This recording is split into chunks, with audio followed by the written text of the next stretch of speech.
This is the Unspoken Podcast on the Undetermined Podcast Network.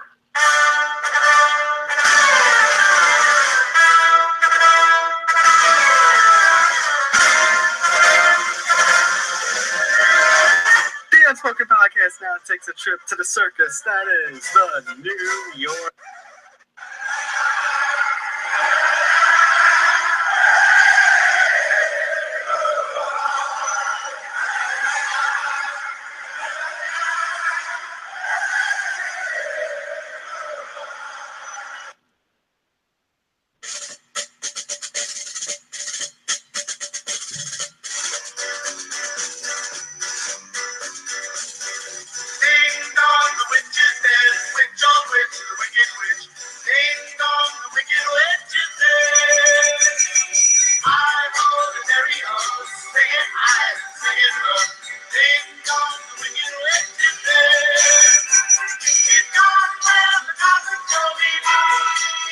You're listening to the Unspoken Podcast, a cheap seat sports production, part of the Undetermined Podcast Network. I'm Tom Albano, along with Nick Federa, as always. Nick, Ding Dong the Witch is dead.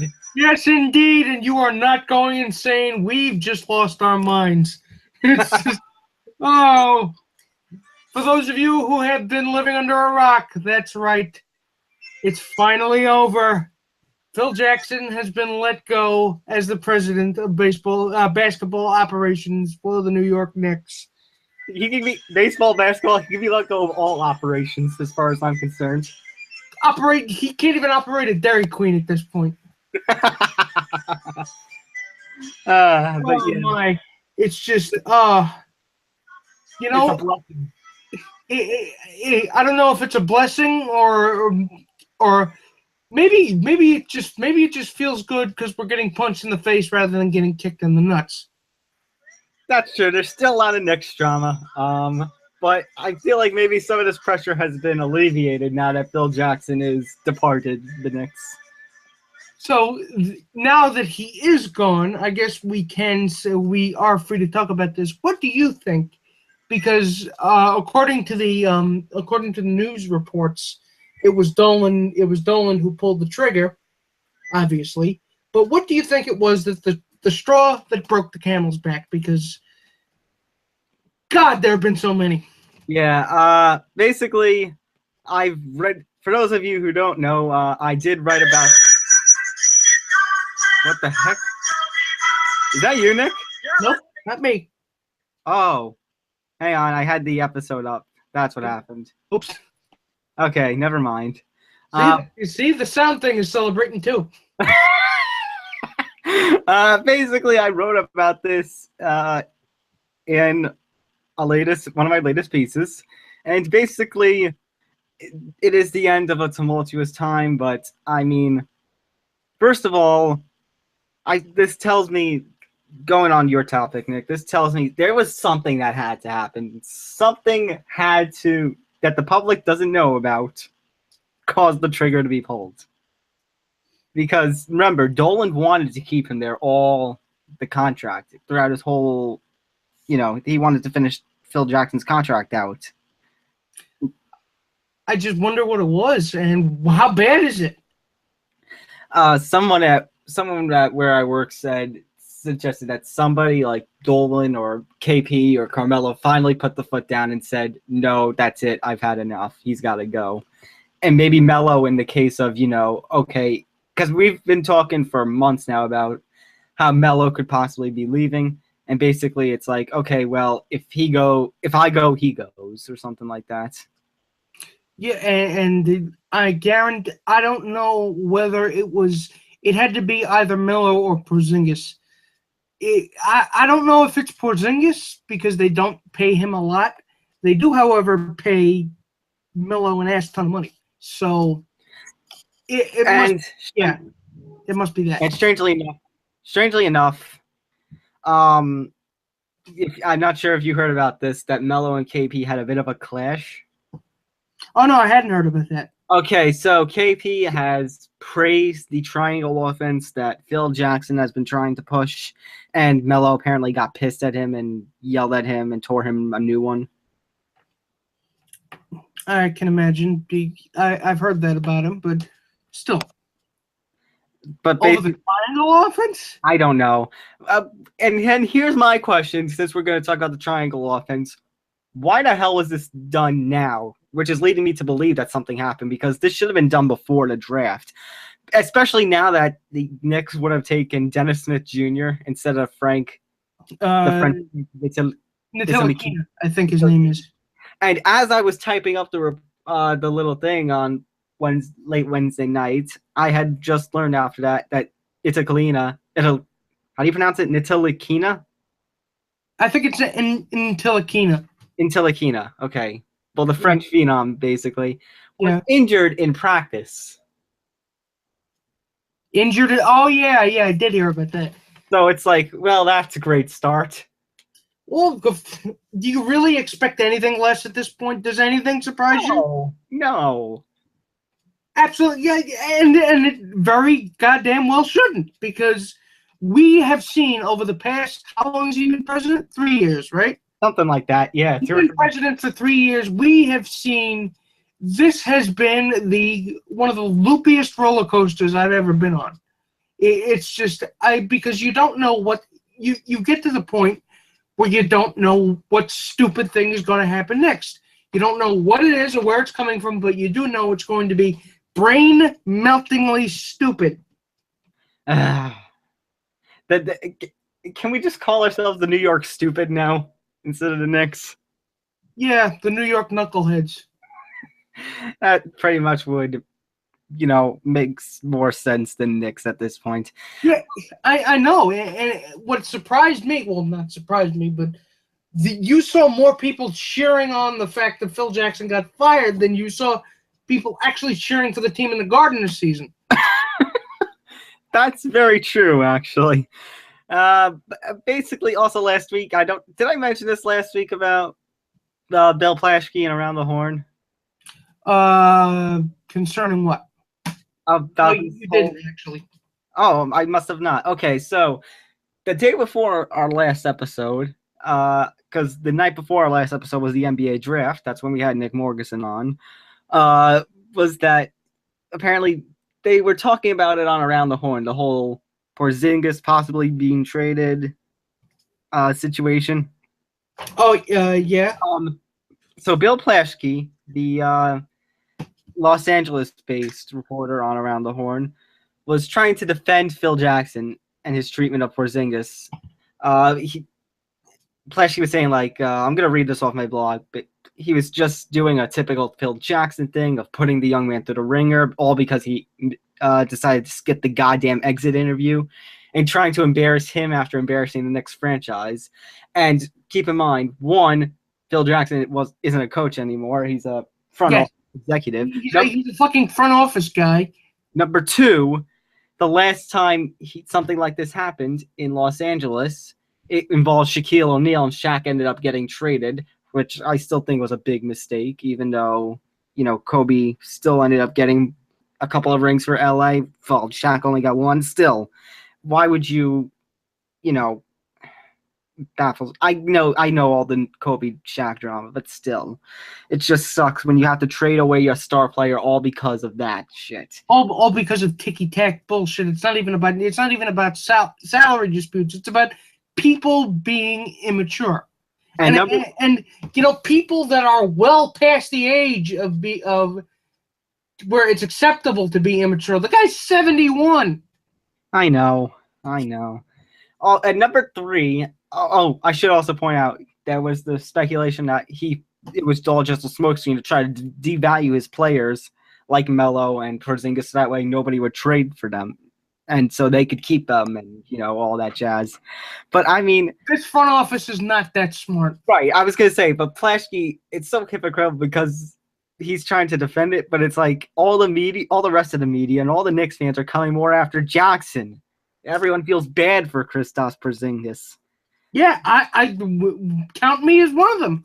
I know. I think I said this last week or in the blog, whatever. If you have Angel's wings and a halo, the most you could put them.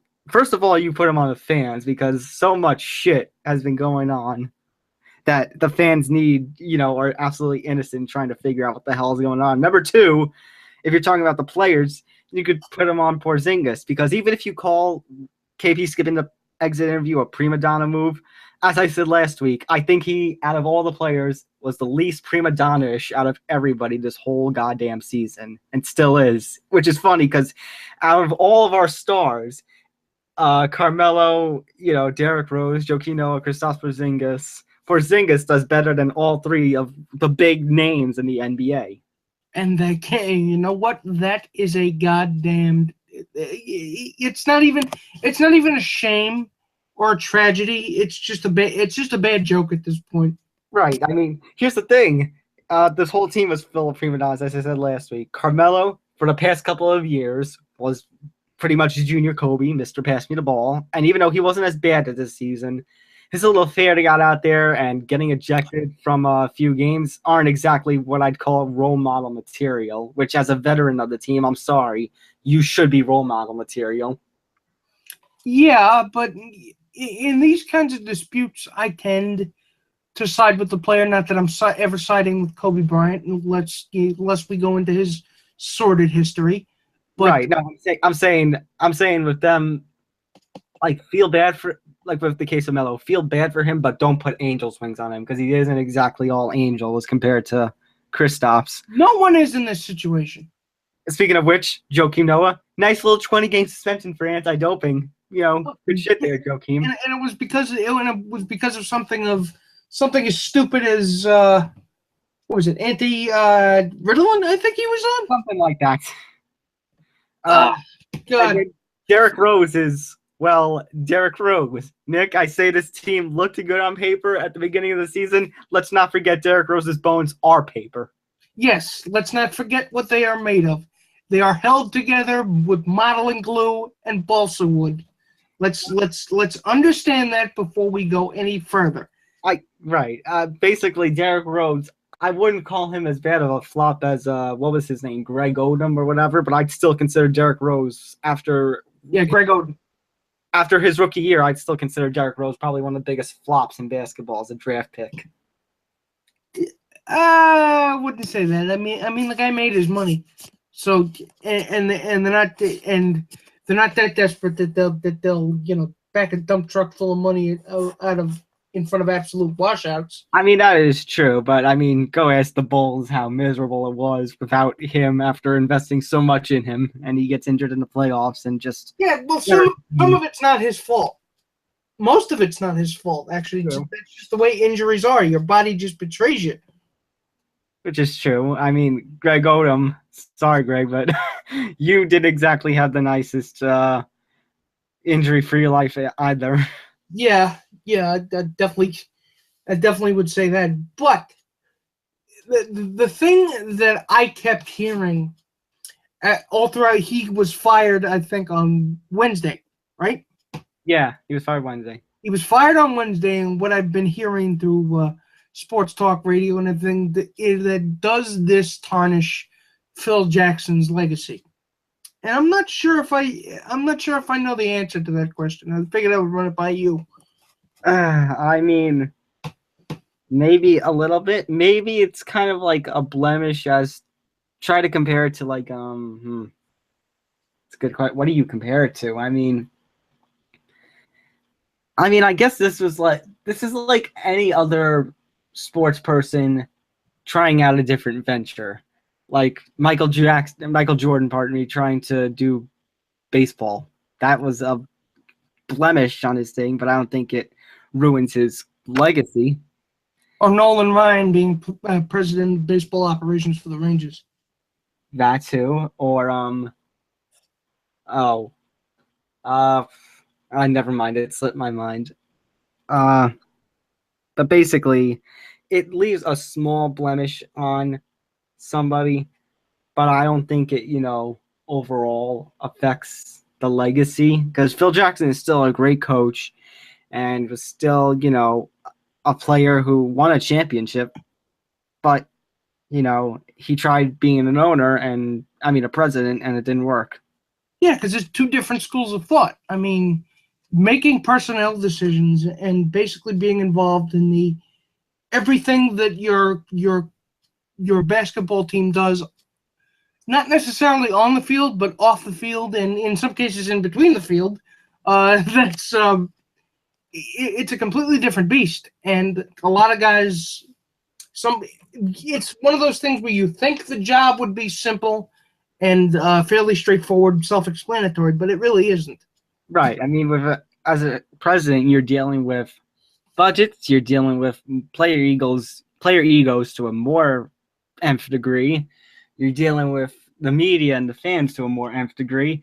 And lest we forget Charles Oakley. Oh God! And falling asleep during a draft, during a scouting meeting. Right. And of course, James Dolan, the night of the draft, where was he? He was playing with his little band. Yes, Guitar Jimmy was playing a gig. Right. And as we all know, that was just a smoke screen. I must ask. Like, oh. Yeah, I must ask. Okay. Is this the end for, or is the end sooner than we think for Jeff Hornacek? Is the end who for Jeff Hornacek? I don't know. I don't know the answer to that question, Nick. What do you think? Whoever they bring in would probably want to install their own system, or bring in their own guy. I guess because he's a Jackson guy, I guess my default answer would be yes. I think so. But then that would come the next question: who replaced him? And a bigger question: who replaces Phil Jackson? Well, you don't necessarily have. It's fairly straightforward. The job you have to do, just whatever he did, do the opposite of that.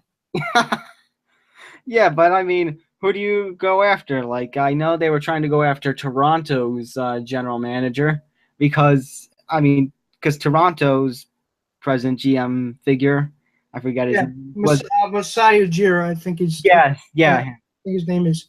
But they're not. It was just reported today that they're not going after him. Because it was David Griffin that they're looking at. Right, and then there was the dark horse rumor that they might try to bring back Isaiah Thomas. Oh Christ! Oh God! I mean, at this point, you might as well get Larry Brown back as your head coach. You might as well. We might have to change the circus music to funeral music. This is the end. Oh my God! But I even heard a rumor that John Calipari reached out through intermediaries saying that he was interested in taking the job, but the Knicks said no. I've seen reports of that. I've seen reports of him reaching out. So I think at least him reaching out is confirmed. I wouldn't mind Calipari. I'd take him any day over Isaiah Thomas. Oh God. I take an actual clown over Isaiah Thomas. Red nose, baggy pants, clown shoes, and everything. I would take a magician as our general manager and president of basketball operations over Isaiah Thomas. Sir, what should we do? What should we do with the draft? I don't know. Is this your card? I would take Derek Jeter, even though he's not a basketball guy. Exactly. That's how bad it's gotten.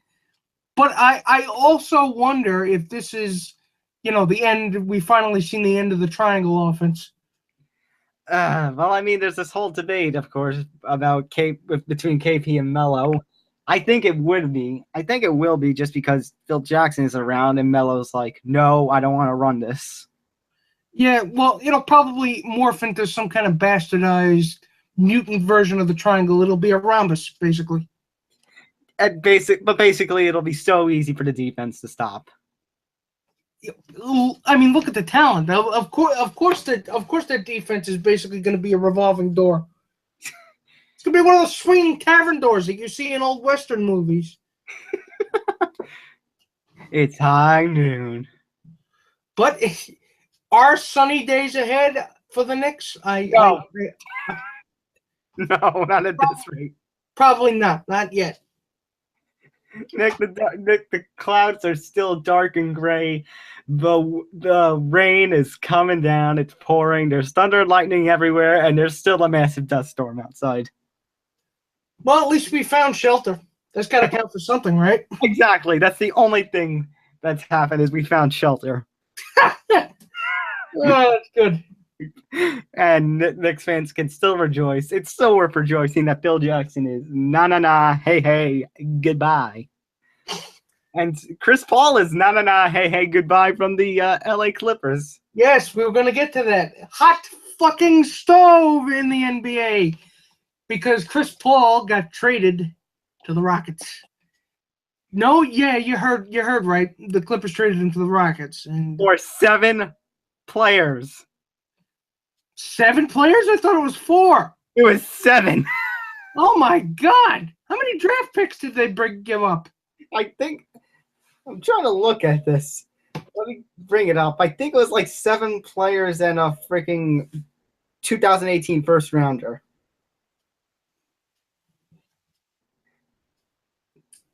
Why does Chris Paul not exist according to my phone? Oh wait, I'm in the MLB section. Never mind. Oh. All right, let's see. Where's this CP3 trade? There it is. The official trade was Houston getting Chris Paul, and then Houston sending Patrick Beverley, Lou Williams, Deron Hilliard, DeAndre Liggins, Montrezl Harrell, Sam Decker, and Kyle Witcher, along with a 2018 first-round draft pick. Shit. That was the trade. And for one Chris Paul. Have you ever heard the expression, I would give up my whole team for this one player? Yeah, there you go. That's the equivalent of giving your left nut. It really is.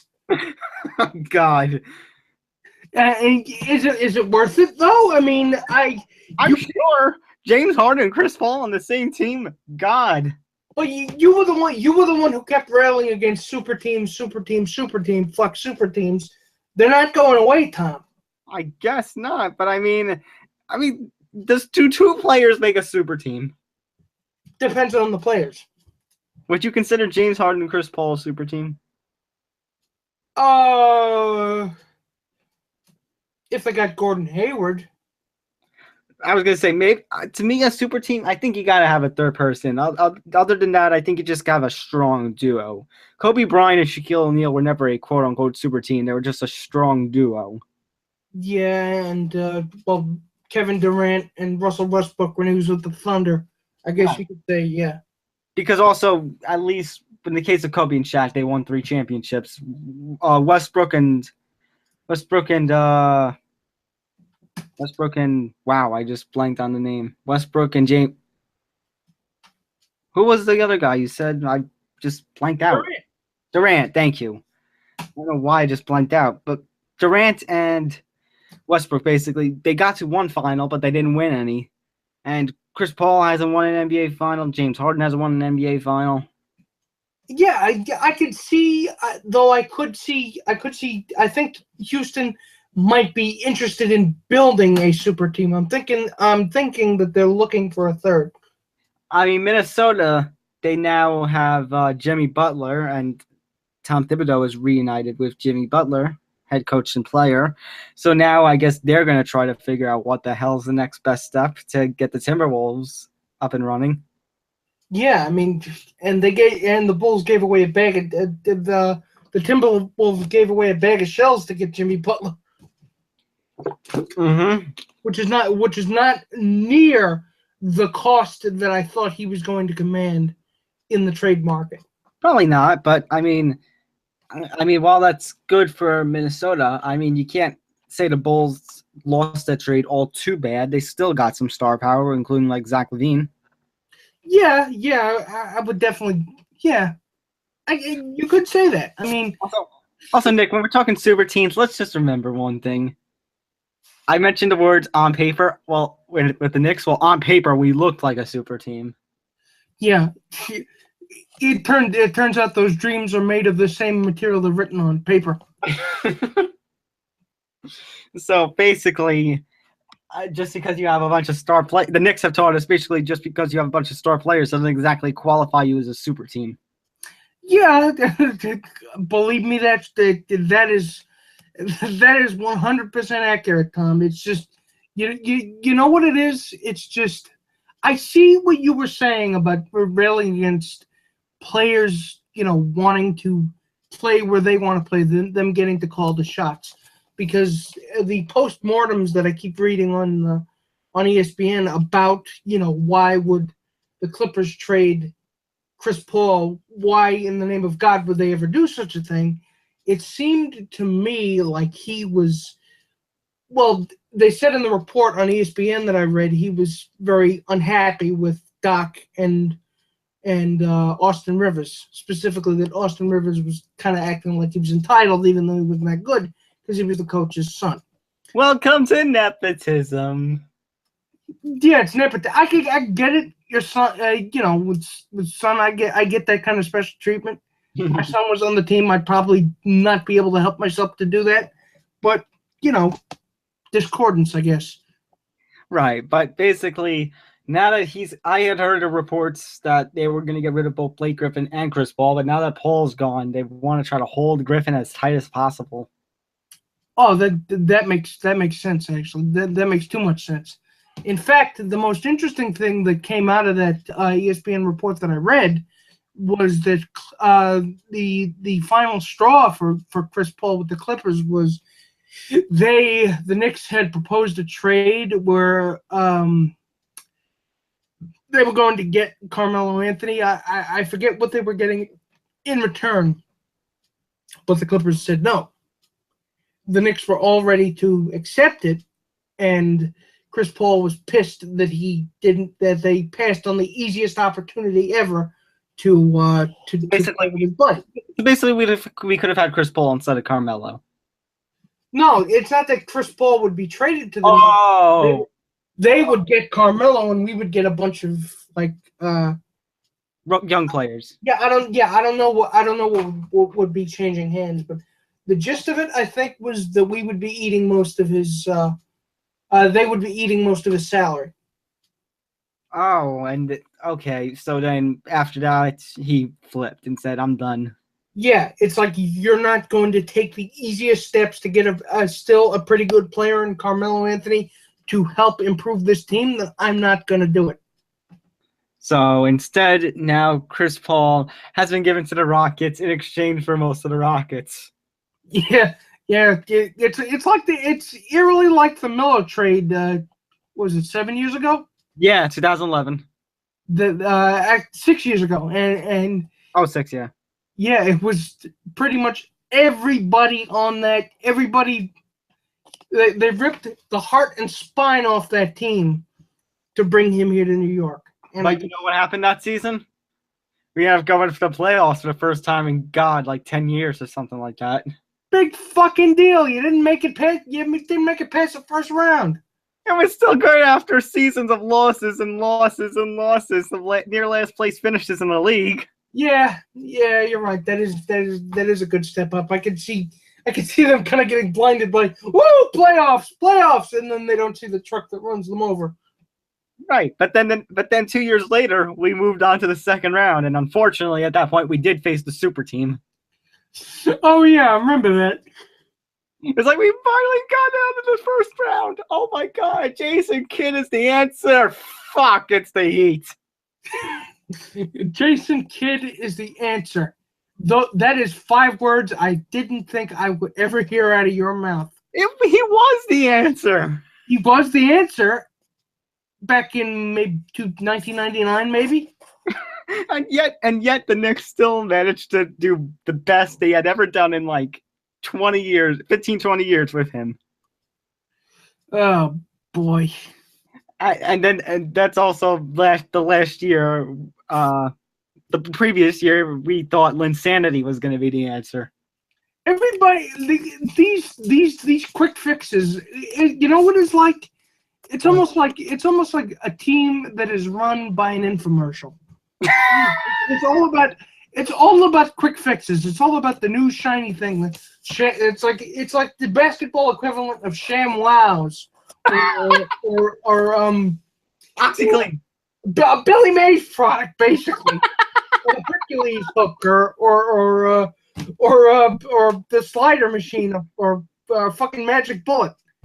Nick, if we could have Billy Mays come back from the dead, I would rather him be the president of basketball operations for the Knicks than Phil Jackson. The halftime shows would definitely be more interesting. First one to make the best from half court gets a free magic bullet.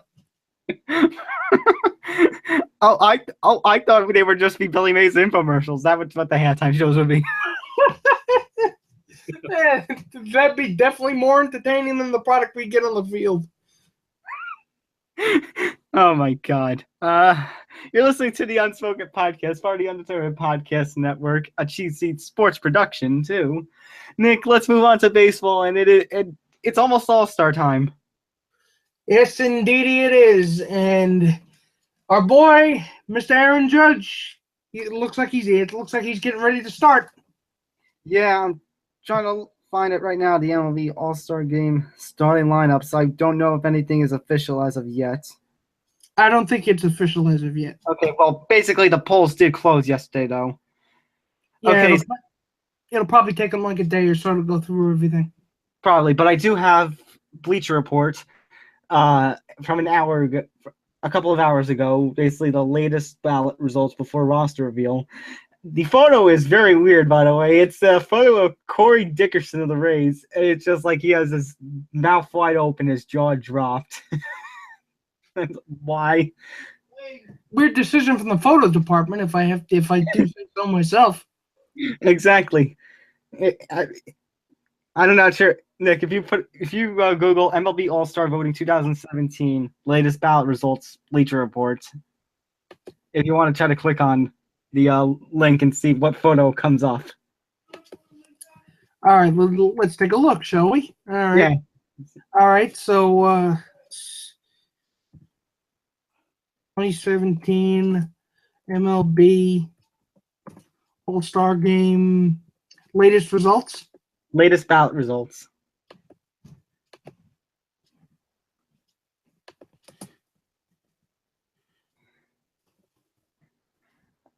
I just want to hear Nick's reaction to the photo because, Jesus, this is a good photo.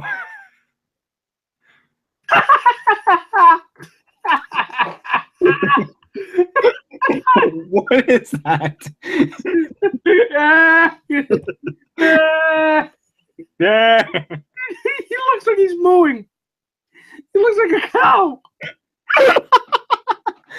Whoa! It's like he's trying to yawn and he can't finish it. Oh my God! Oh, that's so goddamn fun. Oh my God! Oh, we're doing a caption contest with this. I want us to have a caption contest and see if anybody can come up with the best one. Oh, are you sure you want to do that? I don't know. I'm afraid Corey Dickerson's going to come after us. Yeah, he you know what? Run it past him first. But yeah, so the polls haven't been calculated yet, right?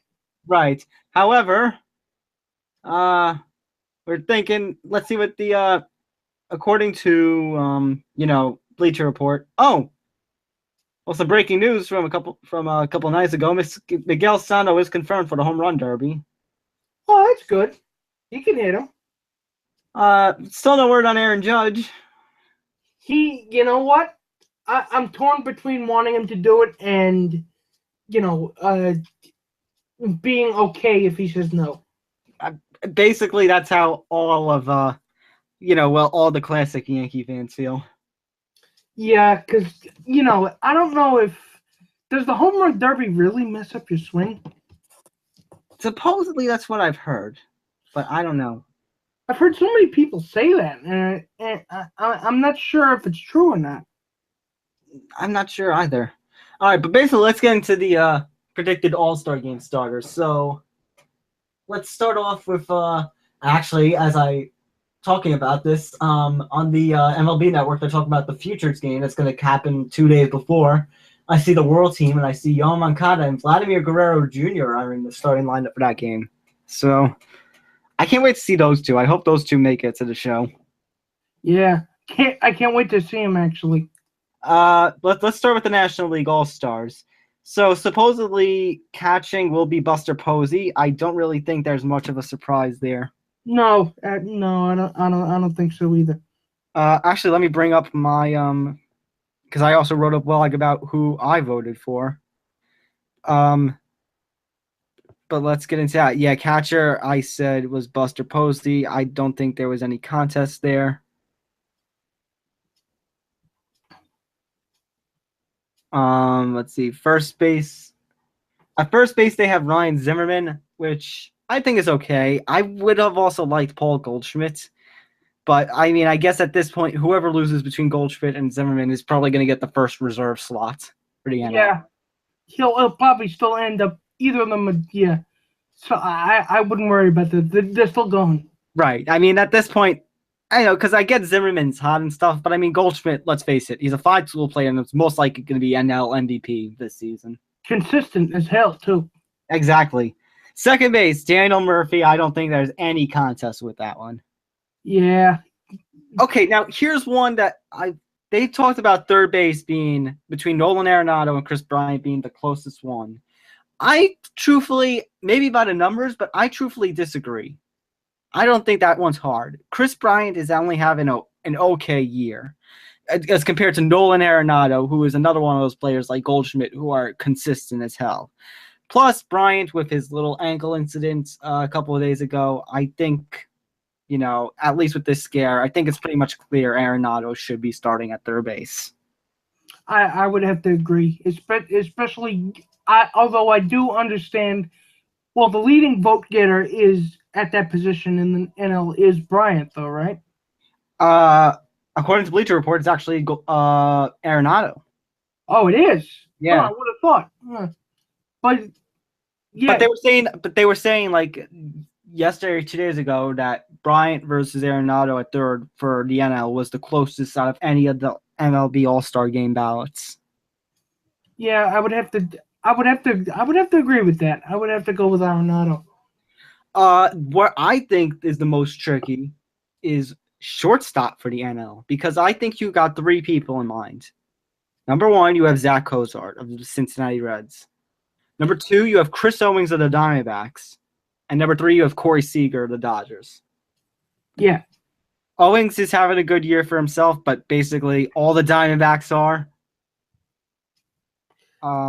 Corey Seager is a good youth player, but as I said, I think people are starting to agree with me that Cozart is a bit underrated when compared to all of these All-Stars. Because think about this, Cozart, he's hitting .320 with 33 RBIs and a 966 OPS. I think he's earned, some bragging rights. Right to go. Right. I mean, at this point, the only thing that's holding Cozart and Votto back, they're with the Reds. Yeah. Market and team really, I think, has more to do with the All-Star game than it should. Right. And I mean, even at this point,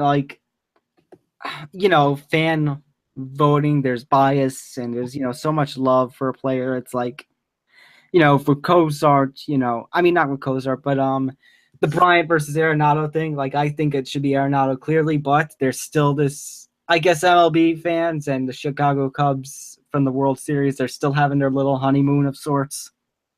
Oh, yeah, they won't start to turn on that team unless they absolutely do suck, which they don't.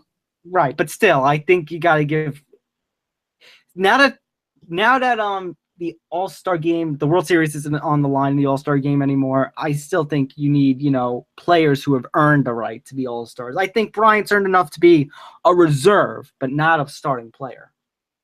Yeah, I would have to agree with you on that one. And then outfield. Okay, so outfield. Two of the three outfielders that Bleacher Report has is Charlie Blackmon and Bryce Harper. I agree, and those two I say no contest. The third that they have is Giancarlo Stanton. I disagree. Oh, what makes you disagree? There is one player on the Marlins that is actually doing just as hot as Giancarlo Stanton, maybe even better. Marcell Ozuna. Yeah, you could say that, but I think, well, first of all, Stanton's a name, and Stanton has prodigious power. I think they really, really want him in the home run derby. That's a reason why they're voting for him. Maybe, but I think he can be in the home run derby while still being a reserve. Because let's take a look at some of the stats. Let's compare the stats of Giancarlo Stanton and Marcell Ozuna. So Giancarlo Stanton, his season so far, he's got a 274 batting average, 21 home runs, and 50 RBIs. Ozuna has a 314 batting average, 20 home runs, 54 RBIs. He's doing just as well as Giancarlo Stanton with a better batting average. Which is almost a Herculean task within itself just to keep up with him. Right.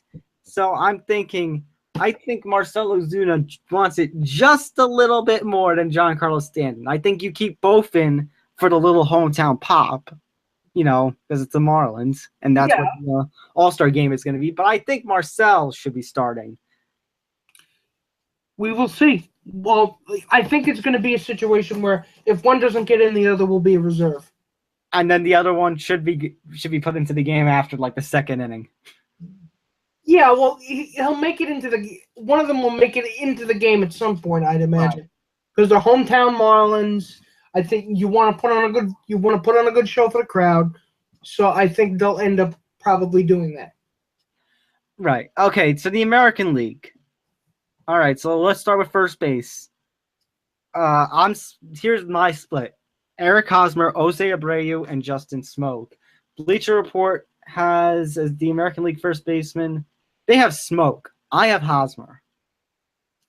I would definitely go with Hos over Smoke. Hos is he's batting over 300. I get Smoke has 49 RBIs, but I think Hosmer. Number one, you have the rally of Kansas City. Number two, I think it's going to be another one of those situations where, the fans know the name Hosmer and they'll pour their heart out for them. But basically, I think Hosmer deserves it. It's another one of those cases where he's just on a sucky team. Yeah, it really doesn't have anything to do with him. It more has to do with what way he plays. Right. Which is funny considering that they won the World Series 2 years ago. Yeah. Second base, they have Altuve. I also have Altuve. I was torn between him and Castro, but now that Castro's on the DL. Well, Castro, they say, might make it back before the All-Star game. Yeah, but I think that's going to be too little too late. I think the damage will be done. Altuve will start second base. Oh, yeah, he'll start second base. And even if Castro gets in as a reserve and doesn't play, just to get named, that's fine. Right. Okay, shortstop. I will admit, there was a name that passed me by that Bleacher Report has is Carlos Correa. But if that's going to be the case, then we have too many shortstop stars to consider. Because let's not forget Xander Bogaerts, let's not forget Didi, and let's not forget John Segura. Who would you go with out of those three? I went with Xander. Yeah, it would probably. See, with me, it would probably be a toss-up between Bogaerts and Didi. Yeah, it would be for me, too. Like I said, for some reason, Carlos Correa, it passed me by, his name. I completely forgot. Well, but that's because, like I said, and like I just suggested, look at all the shortstop talent in the American League. It's insane. Yeah, and it really, if we're going on sheer explosiveness, you can't pass Carlos Correa by. Right, which is my fault. But, this is becoming a point where... No, that's my fault, too, that I hadn't even considered him. Right, but also, this is... like back in 2000, 15, 20 years ago, we in a situation like this, it was very similar. We were talking Derek Jeter, Omar Garcia-Parra, and Alex Rodriguez. So it's an embarrassment of riches. So you have to pick and choose extraordinarily carefully.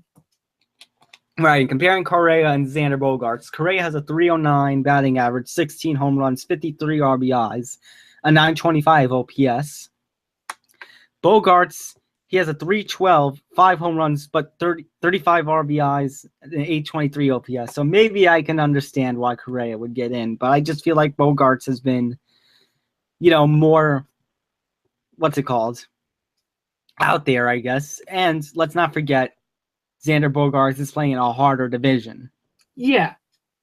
Do you think they take that into account though when they select people? The fans, no. Not Well, at all. I know the fans don't, but Do you think they should? Oh, like MLB when choosing like reserves and stuff? yeah. I think they should. If they don't, they should. Especially considering how close the AL East standings are today. Yeah, it is a tough division, and although I think more often than not they choose reserves based on the second most vote getters, I believe. That is true too, but also you also have to keep in mind there's that rule that at least one All-Star from each. There has to be at least one All-Star from each team, which means as much as you don't want to give an All-Star to the Giants, for example, you gotta. Yeah, even though Buster Posey is having a good season. Right. No, but I know I forgot Posey, but because I said Posey as a catcher for the NL, Yeah. but as an example, basically. But in terms of third base, it would be Machado, right? No, Machado sucks this year.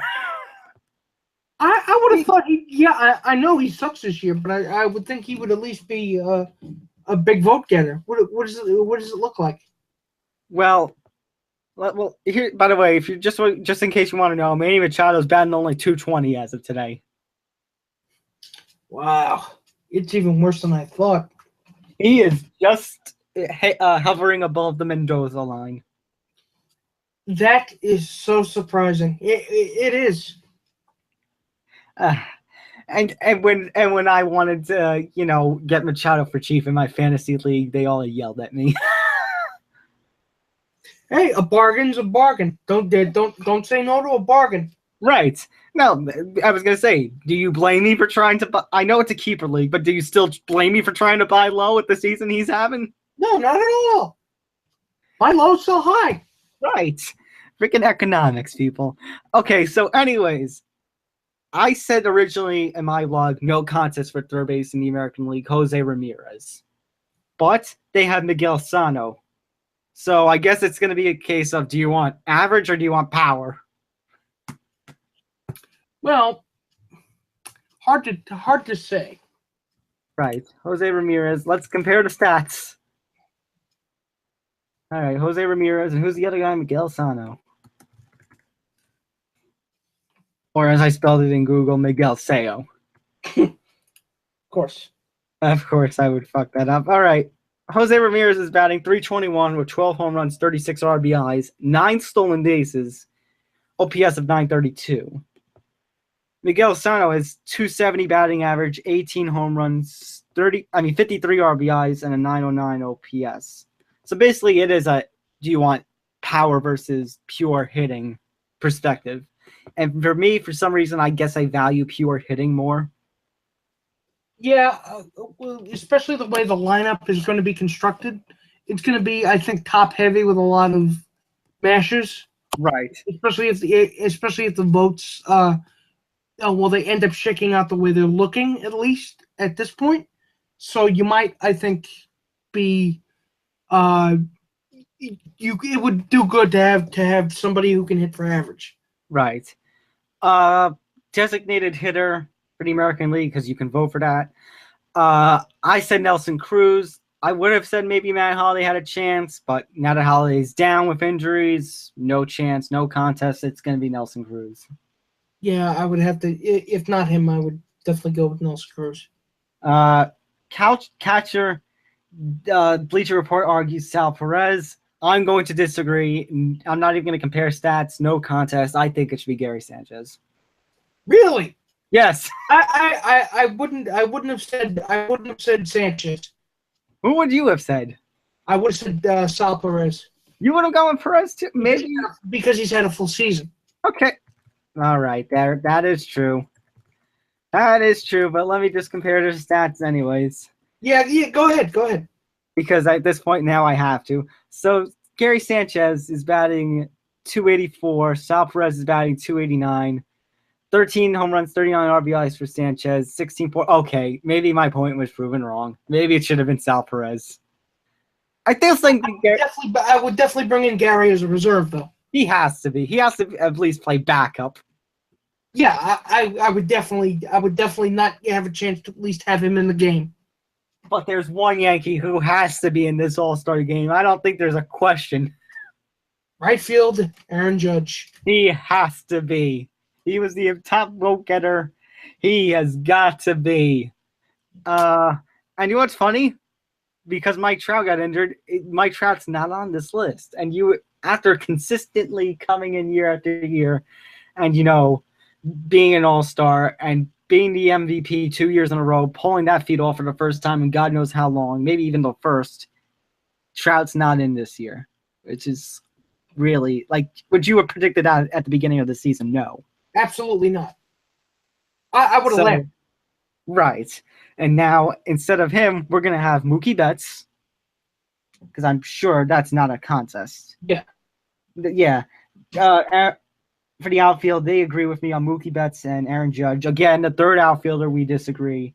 They're arguing George Springer, and while I can say that, I once again went with somebody who hasn't had a full season. I think JD Martinez, only because I think JD has had a great season after rebounding from injury. I think they're going to go more with who's had a full season. Right, but I think JD needs to be a reserve. He needs. Yeah, like I say, he'll definitely go, but I think he'll have a spot. He just won't start. Right. So basically, I've predicted if compared to Bleacher Report, if what Bleacher Report says is right, I've predicted most of the All-Stars right. Maybe the only ones would be, and the ones who wouldn't get in would be reserved. So I have a good sense of All-Stars, I can say. So in terms of American League pitches, do you think Severino might get in? I think there's a shot.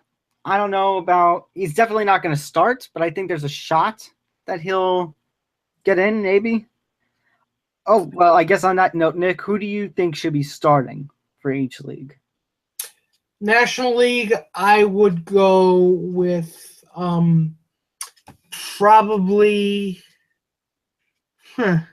I'll tell you who I think it should be. The matchup should be. Yeah, who do you think? I think it should be Sale versus Scherzer. Yeah, if not Scherzer, then Kershaw. Okay, that is true, Kershaw. It should be Sale versus Scherzer or Sale versus Kershaw. It has to be. Yeah, I do agree with you that I would go with Chris Sale in the American League because he's just head and shoulders above everybody else. The problem is he's just been the Red Sox are actually winning, which is a disappointment for Yankees fans, but it's about time because at the beginning of the season they hadn't gotten off to a good start. I'm like, I just feel so bad for Chris Sale because he cannot get on a winning team. Because they weren't giving him any run support. That's the thing. Right, but still, Chris Sale blew up at the White Sox after a while. I'm like, oh, is he going to blow up at the Red Sox too? We should only be so lucky. But Scherzer he has a 2.06 ERA and a whip of just 78 as compared to Clayton Kershaw. Let's see the stats on this guy. He has an ERA of 2.32 and a whip of 911. So I'm actually gonna, as much as everyone is a Kershaw lover, I'm gonna stick with my argument. One, because I'm a Nats fan, and number two, I like Scherzer's numbers better than Kershaw. I'm gonna stick with it and say I think it should be Sale Scherzer. I'm gonna go Sale Kershaw. All right. You're listening to the Unspoken Podcast, part of the Undetermined Podcast Network. Before we go, we just want to touch upon a quick story, something that really, we figured we would end something with a little bit more heartwarming. Right. And shout out goes to this umpire who was in Pittsburgh for the Pirates' recent series. His name slips my mind at the moment because the messenger, which I had the name in, is not popping up right now. Technology is failing me. John Tupin. John Tumpin. What was his name? John Tumpin or John Tumpin. Oh. Yeah, I didn't catch his name, but he actually, for those of you who hadn't heard, he was umpiring a Pirates series against who was it against? The Pirates' most recent series, that would have been against, let's have a look. For some reason, I want to say the Nationals. I'm like, no, it wasn't the Nationals. Unless it was the Nationals, in which case, let's see, Pirates, Tampa Bay. Oh, yeah, so against the Rays. Yeah. So it was in a league. So he was making his way, this umpire was making his way across the Roberto Clemente Bridge, and he happened upon a young woman who was depressed and planning to jump off. And he was able to talk her off the ledge. And he saved her life, basically. Yeah, and I mean, there are just so few words that I can actually say. You know, this is one of those cases where actions speak louder than words. I mean, but basically, he was trying to get into more detail of this. He was trying, I guess he saw her climb over. He put his arm around her and is like, it's not safe on that side. You should be on this side. And she's like, no, I want to be on this side. I deserve to be on this side or something like that. Basically, he was also describing her as sometimes becoming dead weight while he was trying to hang on. So he had to hold on like with full force.